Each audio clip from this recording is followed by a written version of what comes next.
तत्परं पर्याय विद्महे ज्ञानलिङ्गेश्वराय धीमहि तन्नो गुरुः प्रचोदयात्।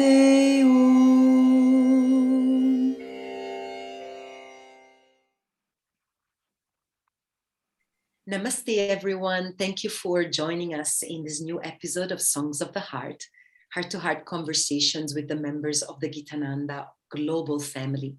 Today, I'm particularly delighted to have with us a most amazing human being, YogaThilakam Dr Meena Ramanathan. Namaste, Meena. Namaste, beloved Sangeeta. You look so beautiful with that lovely smile as usual. Huh? Thank you. It means a lot, Meena. So good to see you. And thank you so much for taking the time and the energy to come share some conversations with us. So I'm going to read just the beginning part of Dr. Meena's bio. You will find her lengthened bio here in the description of the video and in our podcast description. Dr. Meena is the Associate Professor and Deputy Director of CYTER, the Center for Yoga Therapy Education and Research at the Mahatma Gandhi Medical College and Research Institute. She has completed numerous undergraduate and postgraduate degrees and diplomas in yoga, science, and English, and has completed her Ph.D. in yoga. You are the first woman to complete a Ph.D. in yoga from Pondicherry. That's so wonderful. Congratulations.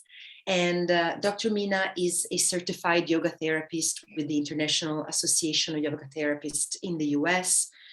You are a PhD guide, you are a writer, you are a researcher, you are a doctor, and you have been working hand in hand and side by side with our beloved Dr. Ananda Balayogi Bhavanani, our yoga acharya. You're a published author, you inspire so many, you are directing and guiding special programs with special sections of the population. The list goes on and on. This goes on and on. And as I said, we will make sure that your bio is spelled out properly and that our beautiful yoga family is able to learn more about your fantastic work. But in the context of this conversation, I want to welcome you again.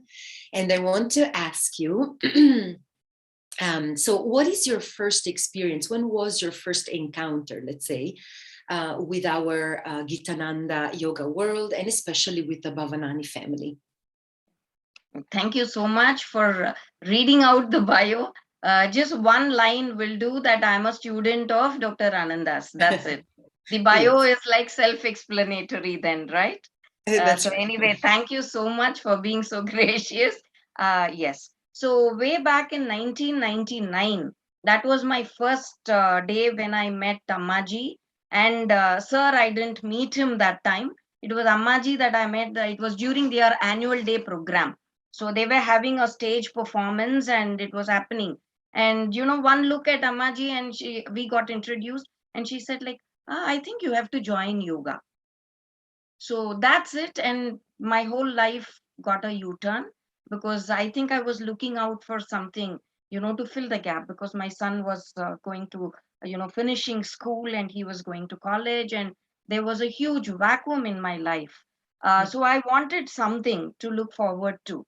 Otherwise, it was so depressing despite the other things that I was doing. So this came in, this filled in at a very much moment where it was a blessing to me. So, if, you know, like in Bhagavad Gita, how it is said, when the teacher, you know, comes to you when your student is looking for something. So it just happened. And thank God I joined Yoganjali Natyalayam and started doing yoga and it was all perfect. You know, everything was changing. But there was again, you know, one theory session that I great crashed, fought with Ananda sir, and I attended one of his sessions and you know, that really changed my whole perspective of what yoga is all about. It is not just the practices that we are doing. There's something much, much, much beyond. And I started really experiencing that, you know, I need to go deeper into this. It's not YOGA. There's something much, much more beyond all what we do in the class. So that was when I started, I joined the course, and thankfully we had Ananda sir at the community college where he was teaching the course for us, and it was taken forward so beautifully. And I would always say, the 6 month certificate course, what we read in depth was the same thing that I answered during my PG diploma, during my M.Sc, during my PhD, everywhere. This 6 month course, what sir taught us. So that was the feeder.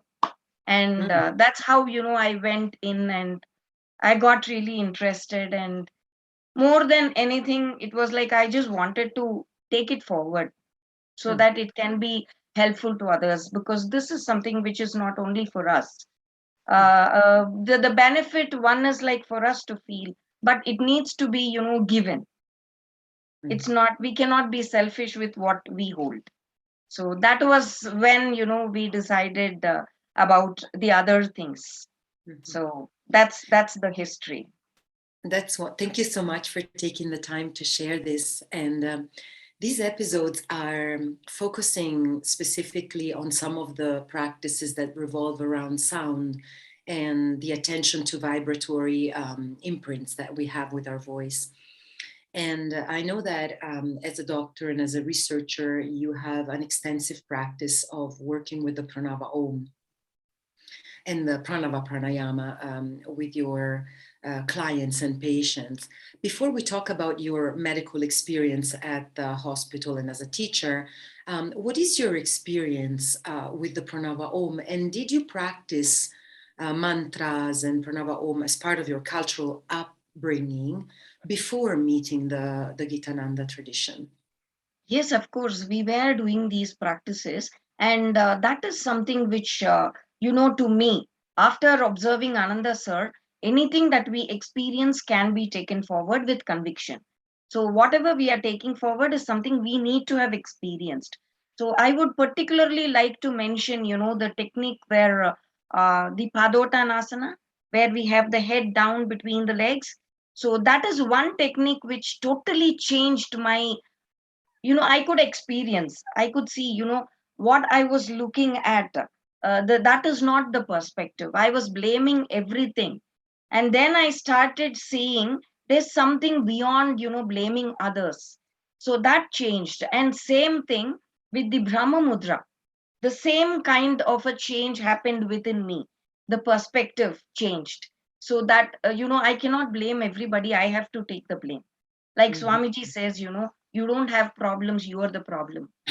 So that was when I started realizing that what is it that we need to change, how do we address that, so that it can be better, we can refine ourselves. And after refining ourselves, you experience, you go through that, and then with conviction you can take it forward. So the same thing with the pranava also. With the pranava, I would say, one is like I could feel a beautiful, gelling happening. If you can understand the some kind of a connectivity. When I started doing, I was not able to express or explain to myself what is it happening. And then later on, I totally understood that it is the harmony which was lost, and it is like the harmony is coming back. So it is like the mind body harmony, like we talk about it in the theory, but you start feeling it when you go through these practices. That is something you experience. And I have felt the same thing with, I will not call them all clients. They are all, each one is a lesson for me. Especially, initially when I started, working at CYTER. Even before that, I was working with the special children at Sade School. It's a school for the special children. And with these children, my experience would be, these mudras, the Chin Mudra, Chinmaya Mudra. This is something which they would not be able to perform properly. So I had my own doubts. So I would go and talk to Ananda sir whether I could take it forward, or will there be any problem for them if I do the pranava. So that was when they were doing research at CYTER, where Sir was working at JIPMER at that time. So he'd said that they were doing research with Shavasana, Pranava being done in Shavasana, where they are completely relaxed and you make them go through this whole and then 3 rounds of ooh, and then 3 rounds of and then 3 rounds bringing everything together. So that was how I took it forward to these special children, because they could not hold on the mudras properly. So if something goes wrong, so we just have to, protect them, because they do not know. So that was my experience with them, and it changed. And this Om Pranayama, that was much, much easy for them, because, like you just breathe in, take your hands up, and then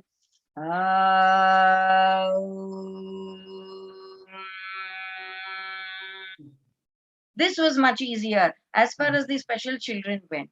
And in the senior citizen classes, where, at JIPMER or even at our CYTER in our center, what we used to do was in Shavasana, when they did this, it was kind of like it's not a passive relaxation. Again, in a study, we found with the students, the nursing students, in Shavasana, when we took the BP, just Shavasana, the BP was rising. The anxiety levels were high, because when they were just lying down in Shavasana, what happened was their thoughts were raising. The same thing with the senior citizen. I would say it is all similar with these people and people from the psychiatry department. They all have, something in mind going on. It's like a loud noise. So when you just make them lie down in Shavasana, the noise is what is heard within. And that's what they experience. So they are not able to relax in Shavasana. The body is relaxed, but their mind is racing. So that was when this Pranava came handy to us. Shavasana and Pranava is a combination that now has become kind of a protocol at CYTER that we take forward to everybody. Of course, with what is the difference between that you have found in your research?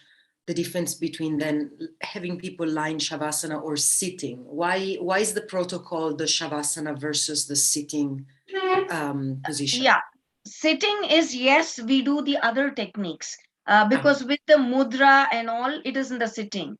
But with this particular population, the children with special needs, the psychiatric patient, senior citizen, and the transgender population. I'm just specifically talking about these people who have, I feel that everybody has this problem. Yes, that's what I was wondering, because everybody is stressed and everybody has this. So it's like they are in this whirlpool again and again and again. Chitta, just, that noise of the chitta is what they hear if they are not focusing on themselves. So patients who come for the first time, if they are not regular practitioners, so you make them lie down and close their eyes. It is just this noise, this, the clutter of noise that is going around. So that you have to come out of this whirlpool, and the Pranava Nada helps them. That comes in handy. It is like an active relaxation now. They are able to, decide consciously, yes, I'm going to do this. So whatever they are doing is being done mindfully. So the mind is here. So like Sir usually says, Yathomana Tata Prana. So the prana comes in now, and you can see the result. So now, all the parameters are under control. Their anxiety comes down, and it's like an active relaxation. So the moment they come out of relaxation, they are truly relaxed. And there are so many other changes, happening. I can just go on. They carry, many of them, they carry a lot of suppressed and regressed emotions. I would say every human being has. Whatever cannot be said, whatever cannot be shared openly, you have to regress it. That's what every society is now suffering from. There are a few things. You put on a mask and you smile. Everything is good with me. But can you say something openly? You will be, kind of taken notorious for that. So they have to regress, they have to suppress. Uh, People like, the children with special needs. One look at them, the transgender population. One look at them and that they are something different, right? Yes. And they do feel. We think they do not notice all this. But I've had a child who've come and asked me, with a disfigured head because of the forceps which was used during the delivery. So that was why the brain got, a little damaged because of the force with which she was pulled out while being delivered. And that made her, a child with special need, moderate level of depression, moderate level of, retardation and all that. So she came and asked me, see, I'm wearing a beautiful dress. It's a new dress, and we are all in a celebrative mood. I walked in the road and I saw that they were all looking at me in a funny way. I didn't understand why it is. Don't I look good? Don't I, that's how they feel. They feel bad about it. So that is something, they hold back a lot of emotions. So this, pranava, truly the nada pranayamas, any of the pranayamas you can take, the Brahmari or the one specific practice that we have, in our tradition, the golden practice. One is pranava, the other one I would say the Brahma Mudra. Both of them I would say helps them to get these emotions out. Is there a relationship based on your experience between allowing your voice to be heard, right? Because that's also a very powerful metaphor. It is physiological, like you're releasing your voice, which is otherwise often caught physically, physiologically. And also, however, it's like, oh, I have the capacity, and there's a listening space here that allows for my unique voice to merge with other people's voices, right? So do you feel that in the NAD practices of our parampara with the Brahmari and the Brahma Mudra and all of this aspect is also important?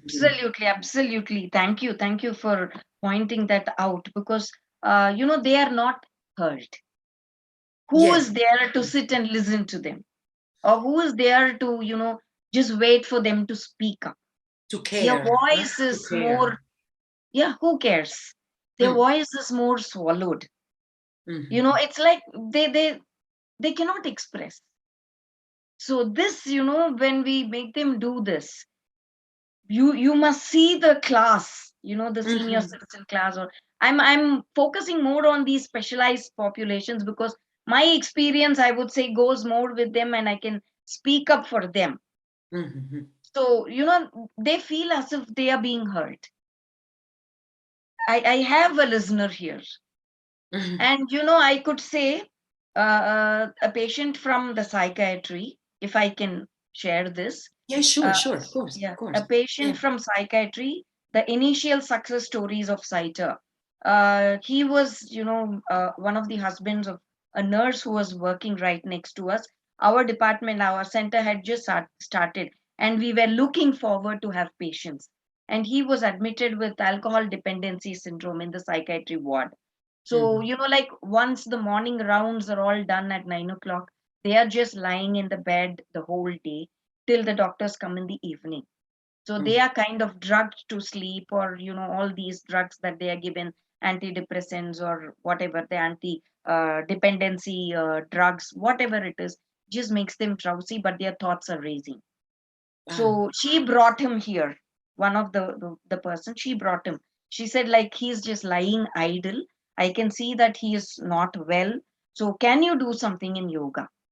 So yes, we did try. And I would say one of the success stories, he came out of this alcohol dependency and he came out. Why do they go into it? When we spoke, he said that, because one is like he's always looked down upon.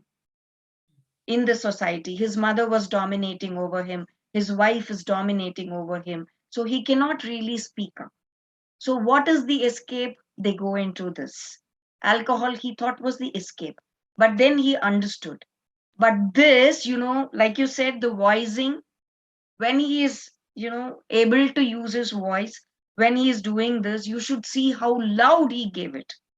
When you make him say, ah, he would open his mouth and say, ah, like that. It was so loud.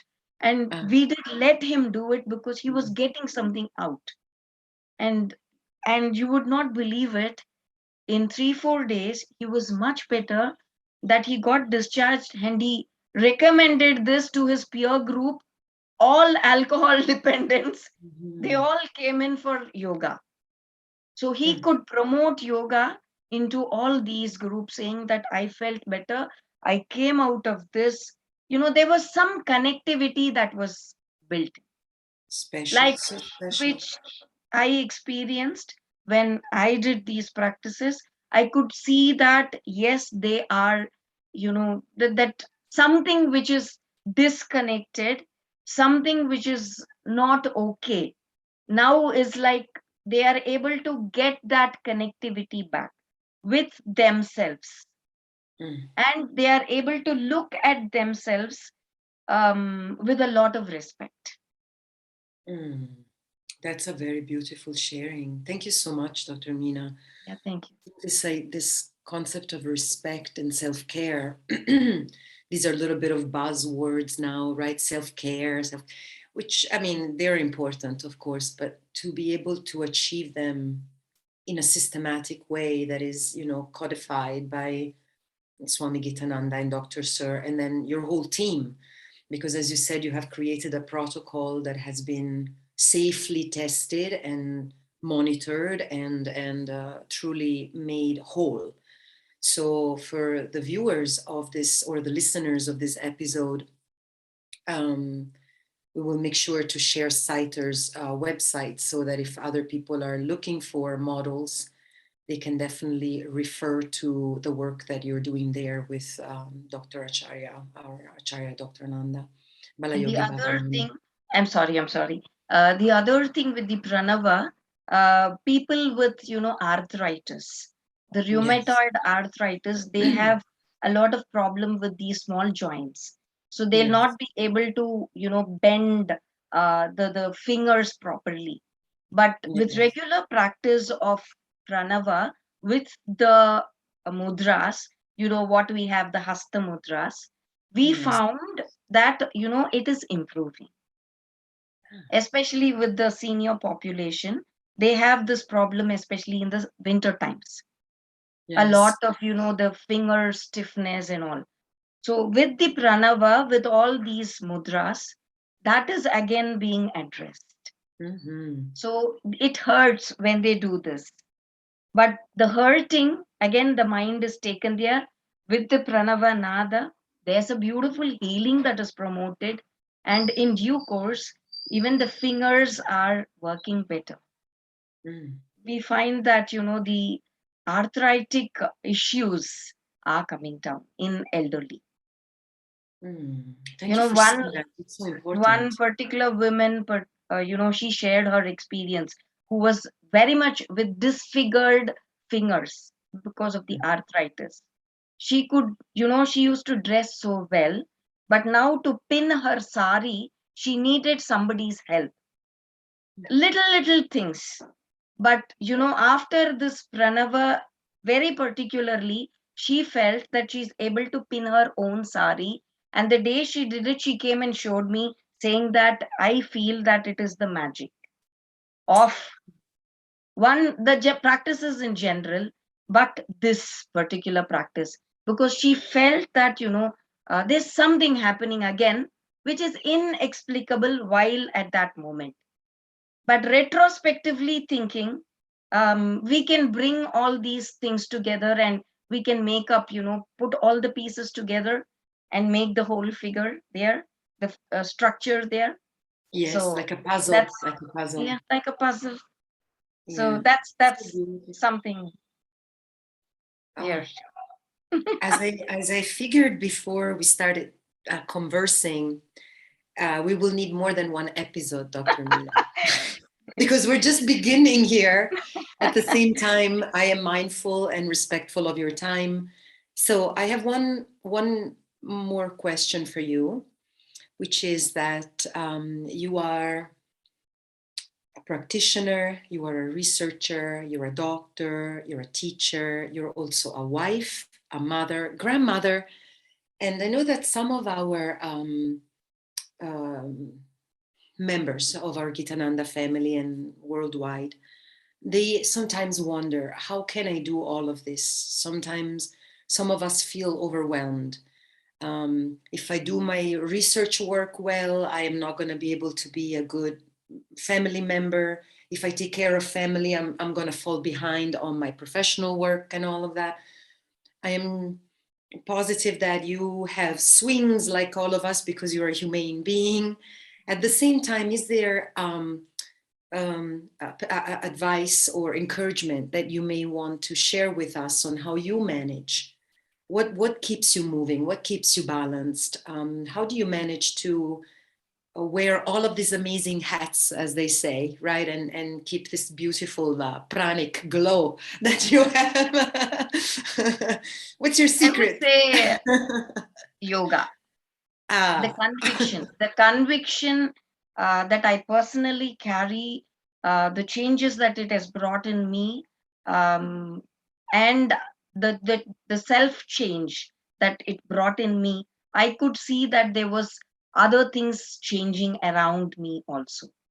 So I was able to address everything in a different way, modify my approach, so that the you have to change that first. You have to address yourself so that you can address the other things in a better way, and everything that is rough can become smoother.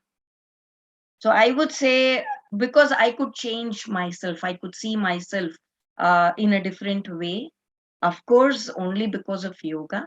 And I have to thank, this beautiful, wonderful tradition, the practices that, without a second doubt, without a second thought, we can just do these practices and we can take it forward with conviction, because it's all safe. Only thing is, we need to be intelligent enough, we need to be able to discriminate or modify when we come across somebody who needs the modified form. But otherwise, with conviction, we can take it forward. And thanks to sir for showing me this, being with him is what has made me learn all this. It's not like he makes us sit and then he gives a class on this or anything of that sort. It's just that I have been blessed, I've been fortunate to, have been a close associate there, as a student, to be there, observe what is he doing, how does he do it. And any doubts, he's always so open and ready to answer your doubts, clarify your doubts, so that we can take it forward. Even today, all the technical terms, hospital, when I was working, anything and everything, I would say, sir, I have this problem, what do I do now? So he's so patient, and that gives me the confidence, and more than my own confidence, the confidence that he has on me, that convinces me that yes, I can do it. And the same thing, the support, one side from the profession, sir's support, and at home, my husband's support, all this, my children, they all are so understanding. Of course, one is like I said, you modify your approach and they modify their approach to you, so they become very cooperative. If you are uncooperative, they are that. You become cooperative, they are that. So again, where do you change? The change is with Yes. us. Yeah, that's beautiful, to to acknowledge and modify how rough or smooth or kind we can be with ourselves. I was just reading an article by a prominent biologist in Italy, and he was highlighting how kindness is truly what is going to bring a lot of the healing that is required at this time. It's just kindness, just be kind with yourself and others. And so thank you for highlighting that. As we complete this episode, is there something that you would like to add or share or gift us with? Anything else? The simple shake and throw. Let's do it. Shake, shake, shake, shake, shake, shake, shake, shake, shake, shake, shake, shake, shake. Hold tight and throw. That's kind of the first thing we do with patients. Whoever it is, like everybody comes with a lot of stress. So this is one magic trick. Immediately you have their smiles back. They would come with a grim face, droll face. Their whole attitude would be like this. The whole weight of the world is like on me. I'm the Atlas, I'm carrying the world on my shoulders. But one moment they do this, it's all gone. The smile is back and they have the life back. And then we put them on all fours. The Chatushpada Kriya, you just crawl around a bit and you have the ground under you, reassuring you that you're grounded, that the whole world is not going to fall apart. You are established, you are grounded. Just crawl, and we make all funny noises, like, what do you want to be? Do you want to be a cat? Do you want to be a dog? This is kind of I would say, a big hit. Anything. They would be doing all funny noises, a crow or whatever they want to be, sometimes lion. So that brings their emotions out. Sometimes if they want to be like a meek thing, whatever, that. And the kriyas always, like for me personally, I would do it with a lot of sound. For example, the Paschimotana and the Purvotana kriya. One is like we do it like breathing in, stretch, breathing out, go down into Paschimotana, breathing in, come up again, breathing out, put your hand behind you and lift up, breathing in. This is one technique, but that would be later. So initially, I would say like a boating. We have a nice song to go with that. Elelo, Ailasa. So Elelo is when they go down, and Ailasa is when they come back. It's like the boatmen, when they are rowing the boat in the middle of the ocean. This is what they do, so that the strain is not felt. It's like Elelo, Ailasa, Elelo, Ailasa, Elelo, Ailasa. That is something, you must, just stay outside CYTER, the yoga hall. They'll all be on top of their voices. It's so beautiful to hear, that all of them doing it together. It's we close the doors because others are not disturbed by this. And then, when they calm down, you tell them, now breathing in, you stretch your hands up, breathing out, you take it down into Paschimotana, and then breathing in, come up, stretch, breathing out, hand down, breathing in, lift up into Purvotana, breathing out, come back. So then they are able to understand the whole sequence. But if you tell them initially when they are stressed, when they are anxious, the breath is lost. If we have to make it mindful, they have to be involved in the practice. So if they have all these emotions, let out, let go, then they are able to get involved and they start enjoying. And they have the benefits. It's for their own benefit. Right? And the pranava, of course, with Shavasana. That's a compulsory component.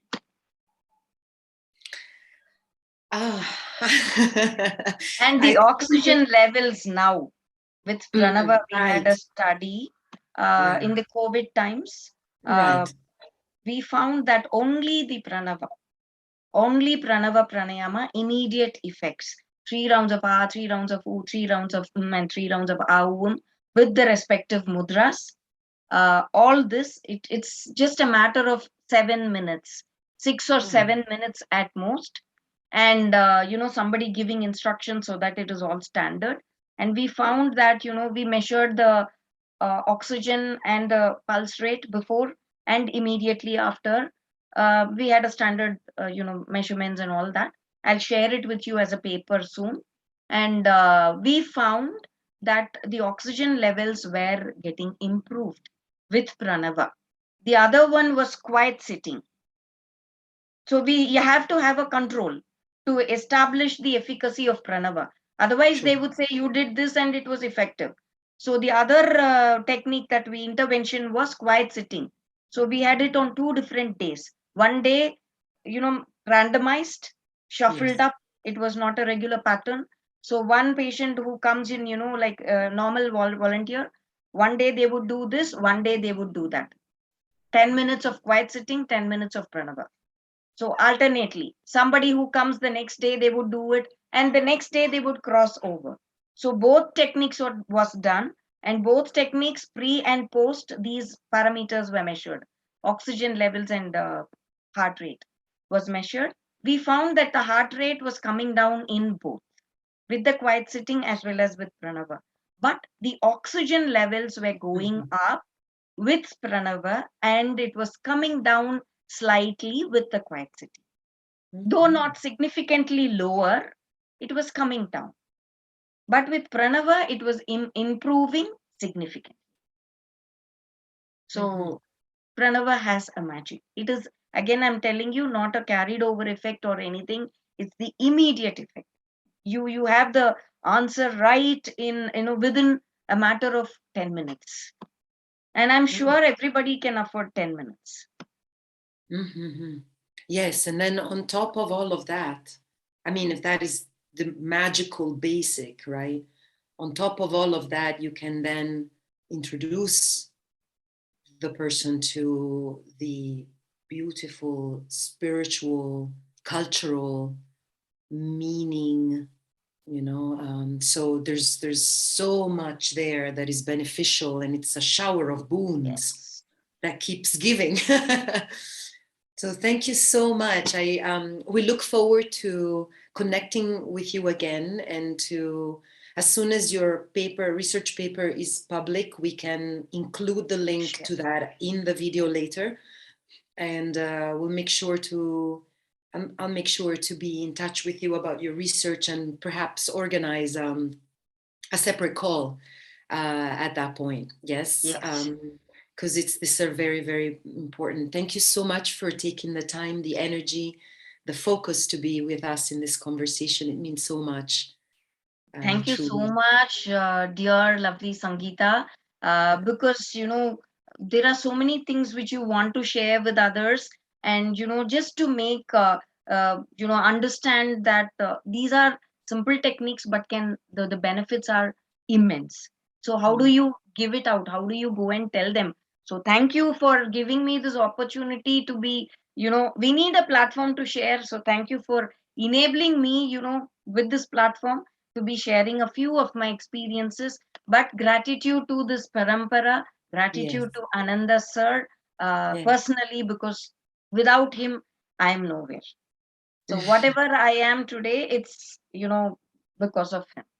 So that is something which I have always felt very, very thankful about. Such a blessing. And thank you for having me. And thank you all for being so patient and listening to all this. Thank you. Yes, deep gratitude to you, Dr. Meena, deep gratitude to Dr. Ananda, through whom we have met, you and I, of course, and our beloved Ammaji, Devasena Miss Swamiji, and Divyapriya Anandraj, and big COVID-free hugs to all of your team at CYTER. I hope to be able to come visit soon and learn with you. Thank you so much. Thank you. Namaste. Until soon. Namaste. Take ciao, care. ciao, ciao.